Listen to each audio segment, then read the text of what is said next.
ಹೇ everyone welcome back. ನಾನಿವತ್ತು chicken pepper drain ಮಾಡ್ತಿದ್ದೀನಿ. ಬನ್ನಿ ಹೇಗೆ ಮಾಡ್ತೀನಿ ನೋಡಿ.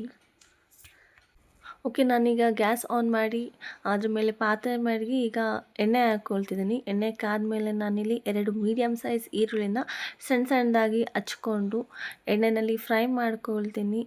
ಫ್ರೈ ಆದ ನಂತರ ನಾನಿಲ್ಲಿ 1 ಸ್ಪೂನ್ ಶುಂಠಿ ಬೆಳ್ಳುಳ್ಳಿ ಪೇಸ್ಟ್ನ ಆ್ಯಡ್ ಮಾಡ್ಕೊಳ್ತೀನಿ. ಈರುಳ್ಳಿ ಜೊತೆ ಚೆನ್ನಾಗಿ ಫ್ರೈ ಮಾಡ್ಕೊಳ್ಳೋಣ.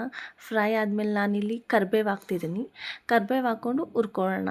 ಹಾಕಾದ್ಮೇಲೆ ಈಗ ನಾನು ಅರ್ಧ ಕೆ ಜಿ ಚಿಕನ್ನ ಹಾಕ್ಕೊಂಡು ಚೆನ್ನಾಗಿ ಹುರ್ಕೊಳ್ಳೋಣ. ಇದು ಡಿಫ್ರೆಂಟಾಗಿರುತ್ತೆ, ಮನೇಲಿ ಒಂದ್ಸಲ ಟ್ರೈ ಮಾಡಿ. ಟ್ರೈ ಮಾಡಾದಮೇಲೆ ಹೇಳಿ ಹೇಗೆ ಬರುತ್ತೆ ಅಂತ.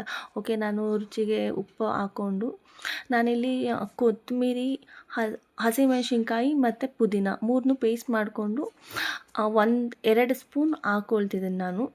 ಓಕೆ, ಇದು ಹಾಕ್ಕೊಂಡು ಚೆನ್ನಾಗಿ ಹುರ್ಕೊಳ್ಳೋಣ. ಹುರ್ಕೊಂಡಾದ್ಮೇಲೆ ನಾನು ಇಲ್ಲಿ ಓಂಕಾಳು, ಮೆಣಸು ಮತ್ತು ಜೀರಿಗೆ ಈ 3 ಹುರ್ಕೊಂಡು ಚೆನ್ನಾಗಿ ಪೌಡರ್ ಮಾಡಿಕೊಂಡು ಅದನ್ನು ನಾನಿಲ್ಲಿ ಕೈ ಅಳತೆನಲ್ಲಿ 3 ಸಲ ಹಾಕ್ತಿದ್ದೀನಿ. ಹಾಕ್ಕೊಂಡಾದ್ಮೇಲೆ ಚೆನ್ನಾಗಿ ಹುರ್ಕೊಳ್ಳೋಣ. ನಾವು ಎಣ್ಣೆಯಲ್ಲಿ ಹುರ್ಕೊಂಡಾಗ ಅದು ಚೆನ್ನಾಗಿ ಬೆಂದಿರಲ್ಲ.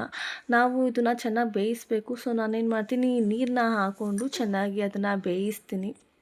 ಆಗ ಒಳಗಡೆ ಚಿಕನ್ ಏನಿರುತ್ತೆ ಅದೆಲ್ಲ ಚೆನ್ನಾಗಿ ಬೇಯುತ್ತೆ. ಇದನ್ನ ಒಂದ್ಸಲ ಮನೇಲಿ ಟ್ರೈ ಮಾಡಿ ಹೇಗಿರುತ್ತೆ ಅಂತ ಅಂದ್ಬಿಟ್ಟು.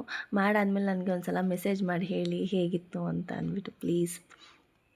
Okay, chicken pepper dry almost ready ಆಗಿದೆ. ನೀರೆಲ್ಲ ಚೆನ್ನಾಗಿ ಹೀರ್ಕೊಂಡಿದೆ ನೋಡಿ. ಚಿಕನ್ ಕೂಡ ಬೆಂದಿದೆ ಚೆನ್ನಾಗಿ. ಮನೆಯಲ್ಲಿ ಒಂದ್ಸಲ ಟ್ರೈ ಮಾಡಿ ಹೇಳಿ please. Okay, pepper dry ready ಆಗಿದೆ.